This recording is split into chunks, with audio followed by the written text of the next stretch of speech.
नमस्ते भैया और स्वागत है पंकज भोजपुरी बोलत मैं हम लोग बताओ तनी कि आज देखिए कितना साफ हो गल भविष्य अच्छा होता है। आज पहली बार इतना 6 बजे पूरा साफ हो बा। आज थोड़ा थोड़ा सूरज भगवान भी निकल गए बा लेकिन कौन बहुत पर देखी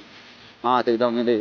मुराद नहीं चलेगी पूरा करी कनी इतना ठंडा आदमी की हालत खराब होता है। लेकिन देख लिए रोज सुबह सुबह उठ के आ जाता वीडियो बनाए खातिर खुद लाल टोपी रहा रोज सुबह सुबह उठ के वीडियो बनावे आ जाला।